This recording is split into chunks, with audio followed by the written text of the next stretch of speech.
Salut YouTube. Bon bah je vous ai menti. Je vous avais dit qu'on parlerait plus de cette voiture, mais bah on va en reparler. Alors d'abord on va aller faire un petit tour avec. Je vous emmène faire un tour avec, vous allez découvrir le nouvel intérieur. Et on va rouler avec cette voiture. Et ensuite je reviens vers vous, ici dans 2 minutes, pour vous montrer les problèmes qui restent à résoudre. Allez, c'est parti, on va rouler.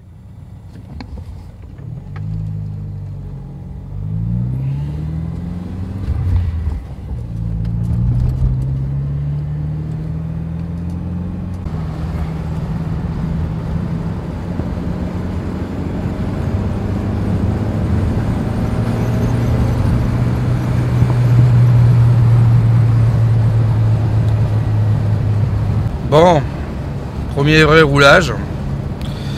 Bon, la voiture se comporte bien. Le moteur rechigne pas, ça roule. Mon essuie-glace est hyper silencieux, ça c'est cool.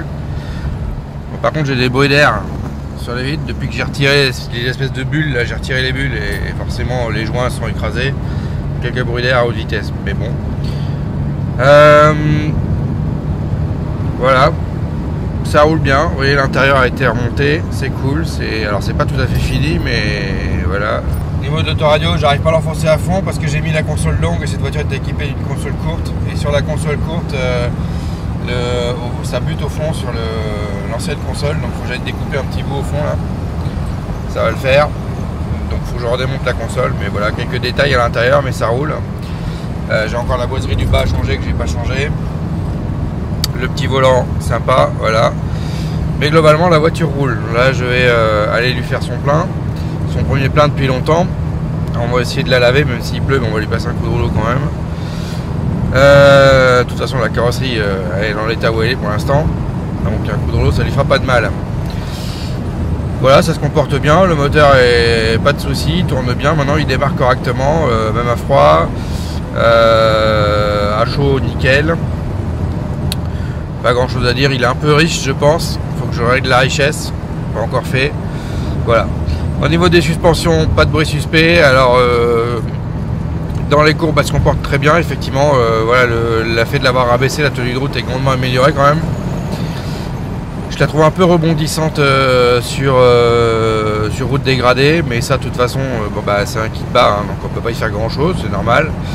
Et effectivement, kit bas sur les dos d'âne dans nos petits villages qui font 20 cm de haut, c'est pas l'idéal, je vous l'accorde. Mais bon, c'est pas grave, ça c'est un choix de ma part, c'est comme ça.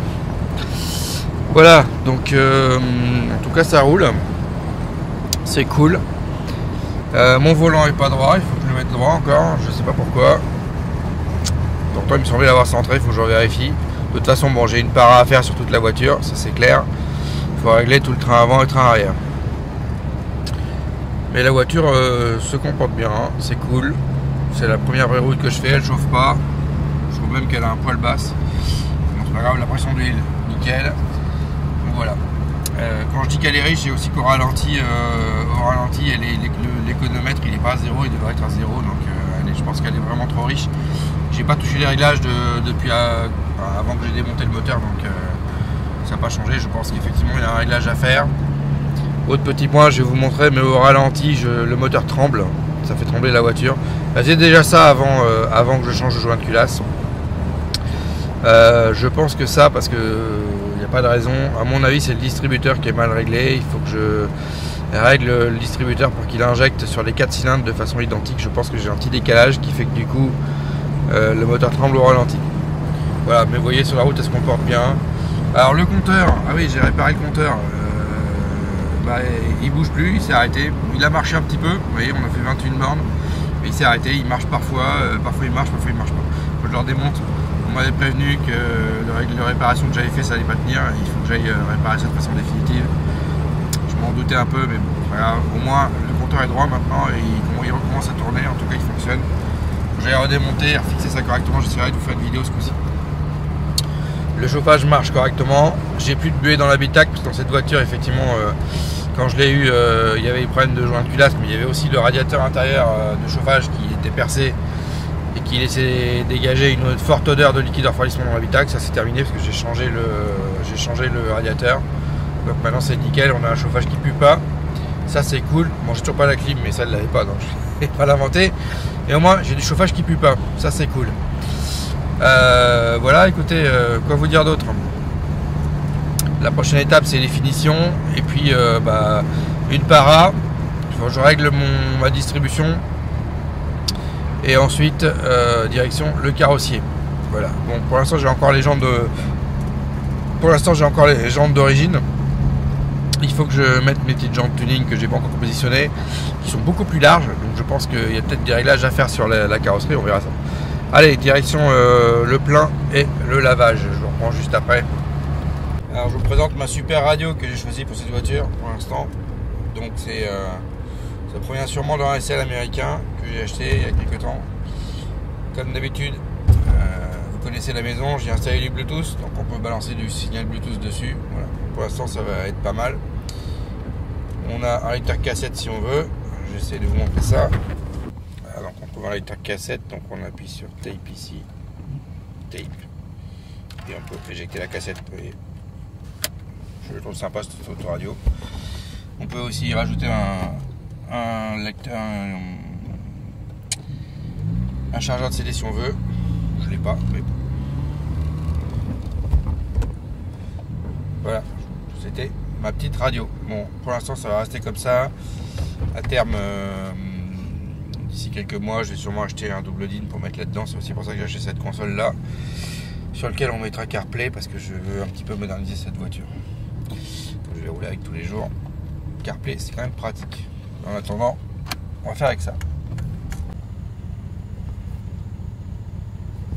Bon, vous voyez ce que je vous disais sur l'ordi, je sais pas si vous voyez à l'image, mais ça tremblote. Donc c'est moi qui tremble hein, avec le moteur. Et mon économètre, vous voyez, il n'est pas à 0 alors qu'il devrait être à 0 normalement au ralenti. Donc j'ai un problème de richesse, on va le régler, et j'ai un problème, je pense, d'équilibrage quelque part. Je pensais que c'était lié à la culasse, etc. Mais a priori non, je pensais plus effectivement maintenant le distributeur, vu que la culasse est entièrement refaite. C'est plus un problème de distributeur, je pense, qui doit être mal réglé. À mon avis, il y a un cylindre qui doit moins injecter que les autres. D'où ce tremblement ralenti. Elle le faisait déjà avant que je refasse le moteur. Donc ça sera la prochaine étape, on verra ça plus tard. Là on va aller la laver. Voilà, c'est parti. Allez. Je vous emmène.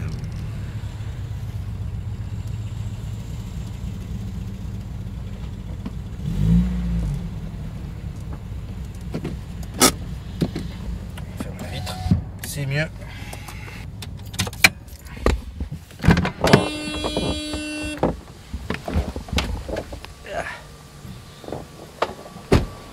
Nouvelle antenne. Ah oui, je ne l'ai pas dit, j'ai changé l'antenne. J'ai changé l'antenne, bon, le branchement est provisoire encore, mais j'ai changé l'antenne et elle va beaucoup mieux maintenant, elle rentre et ça.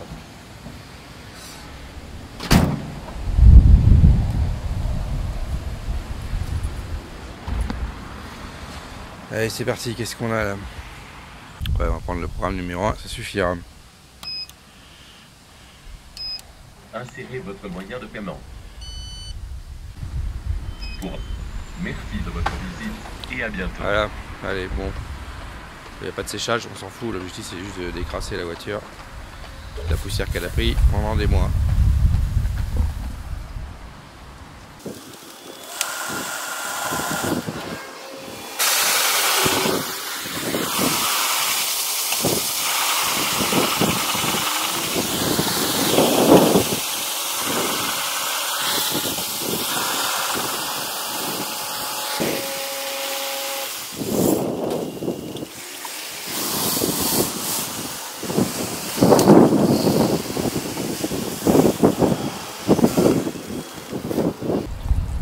Voilà, très bien pour ce que j'avais à faire. On va nettoyer le plus gros. Et le vernis n'aurait pas sauté sur la carrosserie, elle est plutôt en bon état. Il y a plein d'endroits où le vernis a sauté, je sais pas pourquoi. En tout cas, l'avoir rabaissé c'était une grande idée. Parce qu'elle est quand même beaucoup plus cool comme ça. Allez, on est reparti.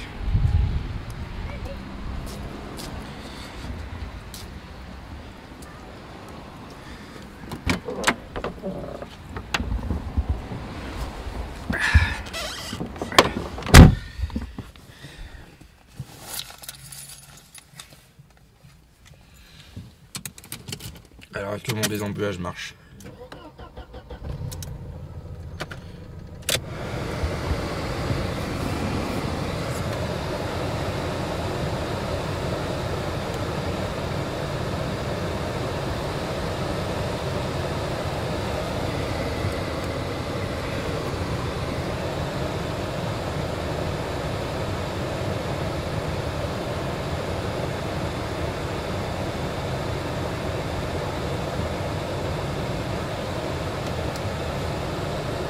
Bah ouais, ça marche, incroyable.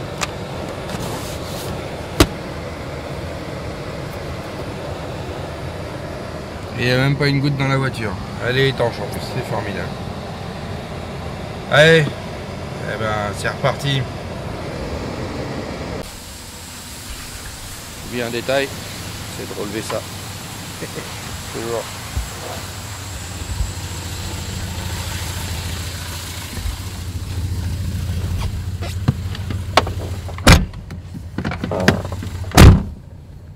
Alors on l'a vu en roulant, j'ai des soucis de ralenti et j'ai sorti ma machine à fumer et je vais vous montrer les problèmes que j'ai trouvés.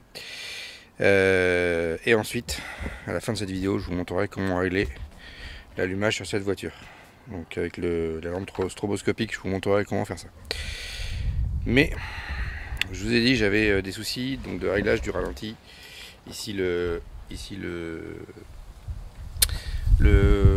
je sais pas comment on appelle ça, le doseur pour le ralenti qui vient faire un bypass d'air ici.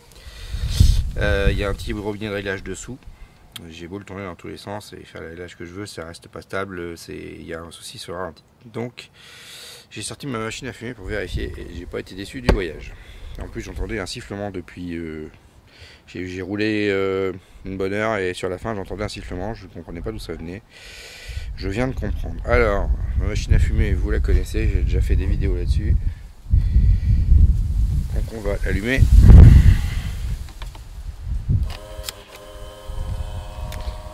Voilà, donc c'est parti, vous voyez, il fait de la fumée.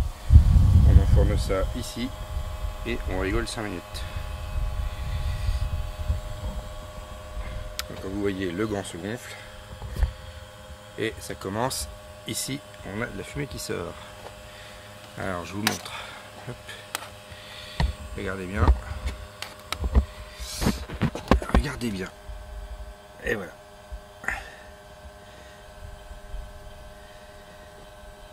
Donc la fumée sort directement du joint du collecteur. Ne me demandez pas pourquoi. J'ai un souci sur le joint du collecteur. Je ne sais pas ce que j'ai branlé. Mais la fumée sort par là. Donc j'ai une fuite sur mon collecteur, première chose. Ensuite j'ai une fuite, regardez bien, vous voyez, voilà ici. Elle est pas grosse celle-là, hein, mais celle-là normalement elle ne gênerait pas je pense. Ici c'est sur la prise électrique du, j'ai perdu son nom, du papillon. Et le problème c'est qu'il y en a une troisième, ici. Alors vous la voyez peut-être sortir. Ouais, on la voit sortir et ça sort. Je vais essayer de vous montrer si je peux.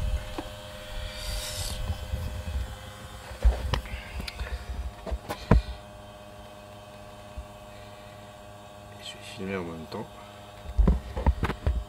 Voilà, ça sort du gros joint, j'ai l'impression. Le gros joint plastique de la cagette. C'est l'impression que ça donne en tout cas. On va essayer avec la lumière différemment. Voilà. Résultat, si je vois bien, 3 fuites. J'arrive pas bien à distinguer d'où vient celle-là, mais en tout cas il y a une fuite, c'est clair et net. Voilà la cata. Bon, alors je comprends mieux pourquoi j'arrivais pas à régler mon ralenti. Alors à mon avis, celle du collecteur, il n'était pas au départ parce que sinon j'aurais entendu le sifflement bien plus tôt. Vous voyez mon vent, c'est marrant. Donc ça c'est sûr qu'elle n'y était pas, celle-là, elle a dû, je sais pas ce qui s'est passé, mais soit j'ai pas assez serré, on va voir. Par contre celle-là à mon avis depuis le début, les deux ici. Bon, celle-ci m'inquiète pas parce que c'est assez courant sur les papillons, celle-ci m'inquiète beaucoup plus, ça va vite. Le papillon, toujours, il y a un tout petit, quand vous passez la machine à fumer, je les ai vus sur toutes, il y a toujours un tout petit peu de fumée ici, parce que l'axe il est jamais très étanche et il y a toujours un petit peu de fumée qui passe. Par contre celle-là elle est grosse à droite, c'est clair, donc ça fait une arrivée d'air, et celle-là là, par contre elle est énorme, là il y a un vrai souci, donc j'ai trop d'air dans mon moteur. D'où les problèmes de réglage, je peux essayer de régler le ralenti autant que je veux, si j'ai des prises d'air ça va pas marcher. Donc 3 belles fuites. Et je vais être obligé de redémonter le cagette complet et être obligé de redémonter une partie du collecteur pour le refixer. Voilà. Il faut que je démonte le gros caoutchouc du cagette et je vérifie pourquoi il est de fuite. Alors pourtant je l'avais inspecté, il était bien, je comprends pas. Il n'a pas aimé le remontage, donc il faudra le changer. J'ai pas voulu le changer, ouais, parce que il m'avait l'air propre, moi j'aurais peut-être dû. Par contre les joints du collecteur ils sont neufs, je sais pas ce que j'ai branlé, mais visiblement il y a une fuite. Voilà, 3 fuites ça fait beaucoup, j'irai redémonter du coup le papillon, je changerai les joints d'axe du papillon, j'en ai les joints historiques maintenant. J'ai pas voulu le faire au moment où je l'ai démonté, j'aurais peut-être dû, bon, tant pis pour moi. Par contre le gros joint noir du cagette, ça c'est pas cool, je l'avais inspecté pourtant. Bref. Donc voilà, c'est reparti pour une séance de redémontage. Avant de clôturer cette vidéo, je vais vous montrer le réglage de la partie allumage. Et ensuite on clôturera là. Voilà, pour les petites nouvelles sur 790. Allez, je vous retrouve dès que j'ai branché le réglage de l'allumeur. Bon alors, on est la semaine suivante, hein. J'ai pas eu le temps de faire ça la fois d'avant. On va regarder l'avance allumage. Alors j'ai déjà fait, mais je vais expliquer comment le faire. Voilà déjà l'outil que je vais utiliser. Donc on a ici une lampe stroboscopique, ok, qui envoie des flashs. Ici vous avez une alimentation en 12 volts sur la batterie de la voiture. Et là, alors je sais pas comment ça s'appelle exactement. Ça permet d'aller capter le signal du cylindre 1, ok, de savoir quand est-ce que l'étincelle est envoyée. Donc ça marche par induction, je suppose. Lui il en déduit le signal et il envoie la lumière en même temps, donc ça permet de caler l'allumage. Alors sur la voiture ça se présente comment? Bon là elle est en train de chauffer. Vous voyez ici on vous donne les valeurs. Donc sur le M102 voilà, entre 750 et 850 tours, on est censé avoir 15 degrés. D'accord. 15 degrés, il faut que je vous mette une photo de la poulie, mais 15 degrés ça correspond exactement au plot qui est sur la poulie. Vous avez le zéro de la poulie, et vous mettez une photo en même temps, et vous avez l'espèce de plot qui sert l'espèce de plot qui sert pour le capteur PMH qui est ici. Il est bloqué là-dedans, il y a un plot magnétique, vous voyez sur la photo.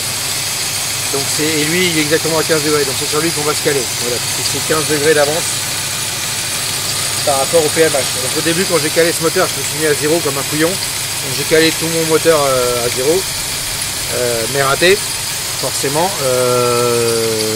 Il faut être à 15 degrés, donc ça marchait pas bien. Donc après il y a un réglage aussi à 4500 tours. J'avoue que celui-là on va pas le faire, on va faire celui à 750-850 tours, donc le ralenti. Donc là je vais chauffer un peu. Vous voyez, ils disent qu'il faut qu'elle soit entre 60 et 80 degrés, donc on va attendre qu'elle chauffe un peu. Il faudra débrancher l'avance à l'allumage, vous avez une avance à l'allumage pneumatique ici, il faudra la débrancher. Donc on va faire ça juste après. Et on va pouvoir régler ici la tête. Donc vous dévissez la vis ici et vous pouvez tourner la tête plus ou moins. Je vais vous montrer juste après. Allez, je branche l'appareil et je reviens vers vous. Bien, l'appareil est branché, donc vous voyez ici en 12 volts au niveau de la batterie, et ici on a branché l'induction sur le cylindre numéro 1 ici. Et donc normalement, voilà, je ne sais pas si vous voyez la vidéo, j'espère, on voit les flashs. Alors bon, visiblement en vidéo ça sort. Là je les vois bien sur ma main, en vidéo vous devez en voir que quelques-uns, je regarde en même temps, ça sort pas bien en vidéo, mais voilà. Donc ensuite j'ai mis un coup de peinture blanche sur le plot, le plot magnétique dont j'ai parlé tout à l'heure, de la sortie du vidéo 15, la poulie dampeur. qui donc représente les 15 degrés. Et donc le but c'est d'aligner la lumière avec le pot blanc. On varie. Alors, on va déjà fait une première vérification voir ce que ça donne. Voilà. Et je disais, j'ai oublié d'enlever l'avance à l'allumage. Je débranche ici.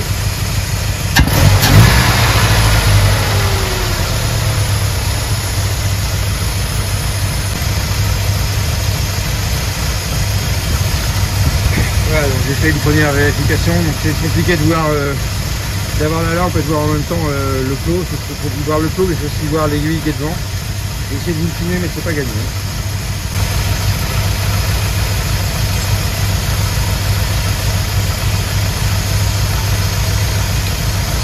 Bon, honnêtement, j'arrive pas à vous montrer grand chose, c'est vraiment compliqué à voir. Ce qui est intéressant, c'est de voir qu'ici, je vais vous montrer en réglant la tête. Bon, là, elle est réglée à 15 degrés, mais je vais vous montrer en l'avant varié ce comment ça vaut.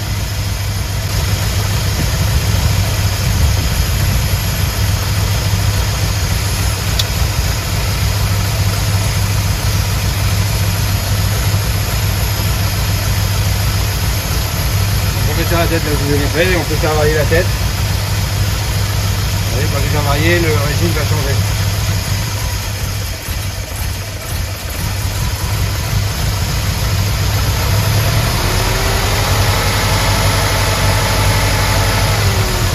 Là, plus je recule, plus je mets de l'avance. Je vais dans le sens des aiguilles du montre, je vais de l'avance, et dans le sens inverse des aiguilles du montre, je vais de l'avance. Dans le sens des aiguilles du montre, je mets du retard. Donc là, du coup, je prends ma lampe. Voilà, là, j'ai raligné la tête à 15 degrés pile poil, donc c'est mieux que vous pouvez voir. J'essaie de lui filmer quelque chose, je ne sais pas si on verra quelque chose. Mais voilà. Je vais aligner et maintenant je serre.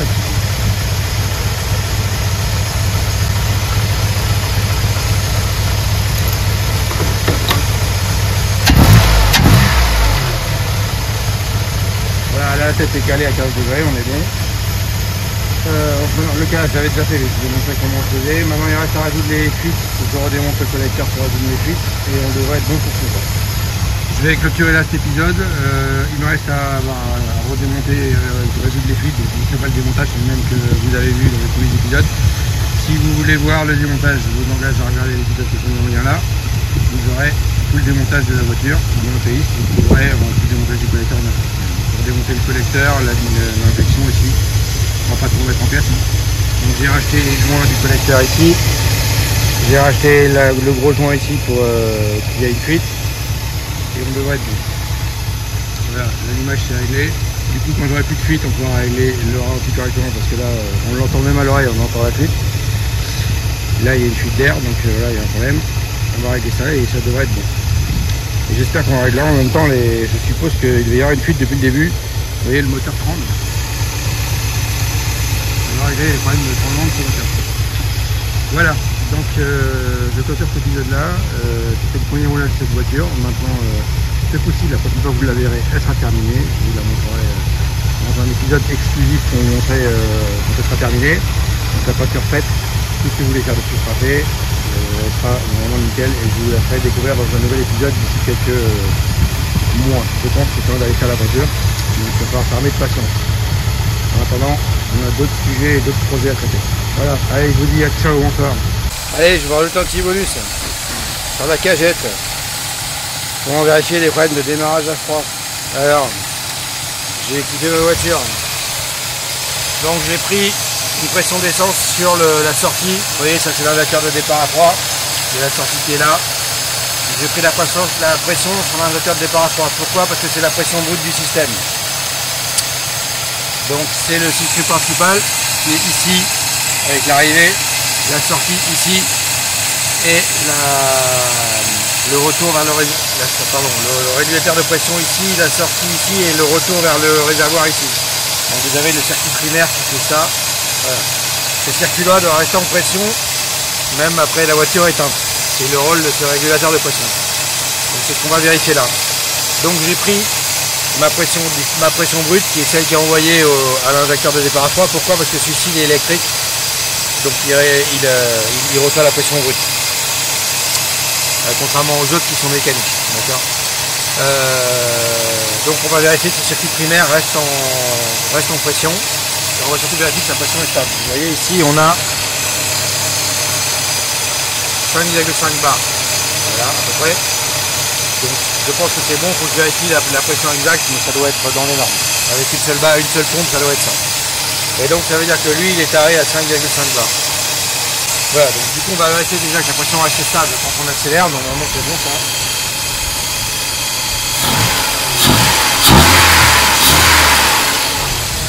Et la pression chute, vous voyez la pression chute pas, donc du coup ça veut dire qu'on reste stable quand on accélère, hein, donc la pompe débute assez. On a notre régulateur de pression qui est stable ici, et donc du coup notre système est alimenté correctement. Si vous voulez vérifier la pression différentielle qui est gérée par ça, et donc qui est envoyée ici aux injecteurs eux-mêmes, et donc entre le haut et le bas du système, là je vous renvoie à une autre vidéo que j'ai fait où il vous faut brancher le second que j'ai pas branché ici. Là j'ai branché quand j'ai branché comme. Voilà, donc maintenant ce qu'on va faire, on va éteindre la voiture et je vais vous expliquer.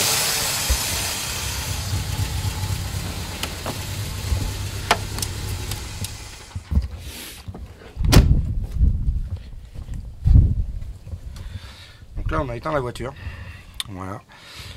Et donc le rôle de ce régulateur de pression, c'est non seulement de réguler la pression du système complet, à la pression demandée, mais aussi de maintenir la pression dans le système à la fin.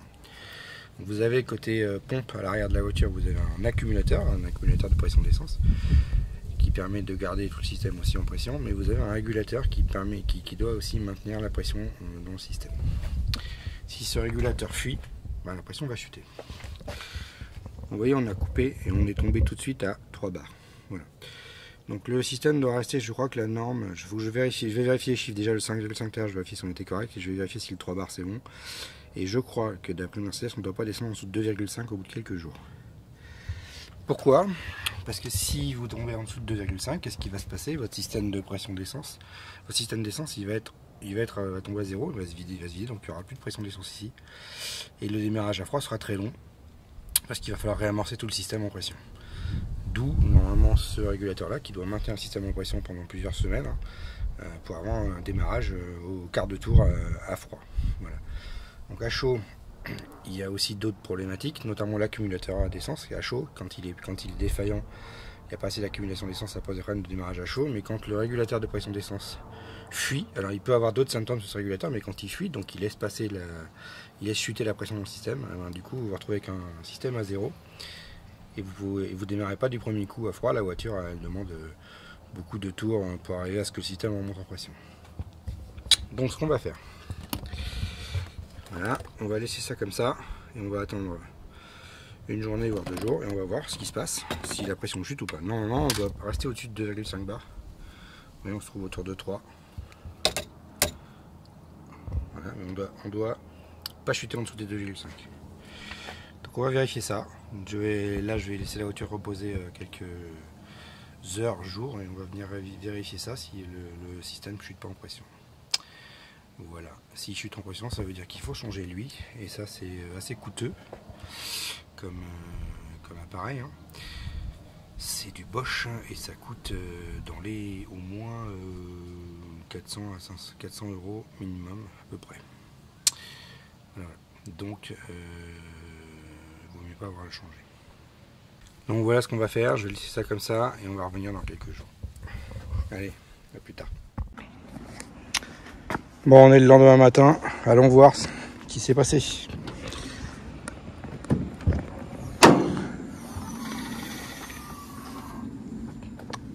Tadam! Et ben voilà, le lendemain matin on est à 0. Bon, donc c'est pour ça que la voiture elle a du mal à démarrer à froid. Donc vous voyez, il faut que ça remonte à 5,5 bars, donc ça prend du temps avec la pompe. Donc quand vous démarrez le matin à froid comme ça, ben, elle a du mal à démarrer et elle met longtemps à remonter en pression. Donc voilà. Alors par contre, par rapport à ce que je vous dis hier, il y a deux choses. Donc il y a deux coupables possibles effectivement. Il y a celui-ci, le régulateur de pression. Mais il y a aussi à l'arrière, au niveau de la pompe, il y a un clapet anti-retour. Donc ça peut être aussi lui qui pose problème. Je vais essayer de vous mettre un schéma, il faut que je vous le trouve. Il y a un clapet anti-retour au niveau de la pompe à l'arrière qui effectivement empêche le liquide, enfin l'essence de repartir dans le réservoir, de repartir en arrière. Donc il faut aussi que lui soit étanche, évidemment. Donc je vais vous trouver le schéma, je vais vous montrer où est le clapet anti-retour, ça peut être lui ou plus généralement c'est lui qui fatigue. Le clapet anti-retour c'est bon, généralement un truc assez simple, ça il y a un diaphragme qui peut s'user. Alors après celui-ci, on voit quand même qu'il a la bonne pression, il a 5,5 bars au niveau de la régulation de pression, donc il est bon pour ça, mais visiblement soit c'est lui qui fuit, soit c'est le clapet anti-retour. Si j'ai le temps, j'essaierai de vous faire une vidéo pour vous montrer comment le tester, pour vérifier s'il fuit ou pas. On verra ça. Un peu plus tard, je vais voir ça. Parce que quand il fuit légèrement, la pompe peut subvenir aux besoins de fuite, ça suffit. Ça fait forcer un peu plus la pompe, mais c'est bon. Par contre, voilà, s'il ne régule pas la pression, là vous avez des soucis. Voilà, donc vous en savez plus sur les problèmes de démarrage à froid. J'essaierai de résumer tous les problèmes Caget que je vous ai montré un petit peu ici dans une vidéo, et j'essaierai d'aller plus loin avec lui, voir si on peut essayer de le nettoyer ou si on peut essayer de le tester plus loin. J'ai vu une vidéo d'un Anglais qui a fait ça très bien, il faut que j'essaye de la reproduire. Je vais vous mettre son lien dans le descriptif. Alors c'est en anglais par contre, mais voilà, on verra ce qu'on peut faire plus tard. Pour cette vidéo, on va s'arrêter là. Voilà, donc les problèmes de démarrage à froid, maintenant je sais d'où ils viennent. Est-ce qu'aussi je clôture là? Allez, à ciao, bonsoir.